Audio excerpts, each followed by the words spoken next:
Operation Black Friday, SAVAK's role in the bloody protest massacre. On September 8, 1978, the streets of Tehran ran red with blood. What began as another day of protests against the Shah's regime turned into one of the deadliest massacres in Iran's modern history. This was Black Friday, the moment when SAVAK and the military, in a desperate attempt to crush the growing revolution, unleashed brutal violence on unarmed demonstrators. Instead of silencing dissent, the massacre became the turning point that sealed the Shah's fate. The protests had been growing for months. The Iranian people, fed up with economic hardship, political repression, and decades of SAVAK brutality, took to the streets in unprecedented numbers. From workers and students to clerics and intellectuals, the movement against the monarchy was no longer limited to underground resistance. It was now a full-scale uprising. As the demonstrations spread, SAVAK issued warnings. They had spent years crushing opposition in secret prisons, torturing activists, and silencing journalists. But now, with hundreds of thousands marching in defiance, they needed a new strategy.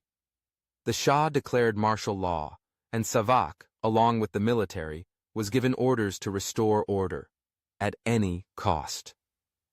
On that fateful Friday, thousands gathered in Jaleh Square in Tehran, chanting against the Shah, demanding democracy and calling for an end to SAVAK's reign of terror. But what they didn't know was that the government had declared the area a no-protest zone.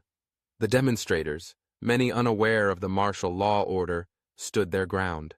Then, without warning, security forces opened fire.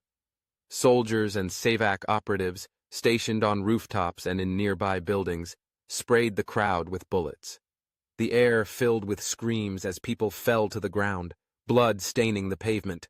Some tried to escape, but the square was surrounded. The death toll climbed rapidly, men, women, even children caught in the chaos. SAVAK ensured that the full scale of the massacre was hidden from the public. The official death toll was set at 87, but eyewitnesses and opposition sources claimed the real number was in the hundreds, possibly over 1,000. Hospitals were ordered not to release information, journalists were threatened, and the regime worked to erase any evidence of the slaughter. But this time, SAVAK's tactics failed. Word of Black Friday spread like wildfire. Photos and reports leaked out, exposing the Shah's regime for what it truly was. A dictatorship willing to murder its own people to stay in power. The fear that SAVAK had spent decades instilling in Iranians was shattered. Instead of retreating, the revolution intensified. Strikes paralyzed the country, more protests erupted, and even members of the military began to defect. By the end of 1978, the Shah's control was slipping. Black Friday had destroyed any remaining legitimacy he had. No amount of censorship, propaganda, or repression could erase the blood spilled on that day. Just a few months later, in January 1979, the Shah fled Iran for the last time. SAVAK, once the feared guardian of his rule, collapsed with him. The legacy of Black Friday remained long after the revolution.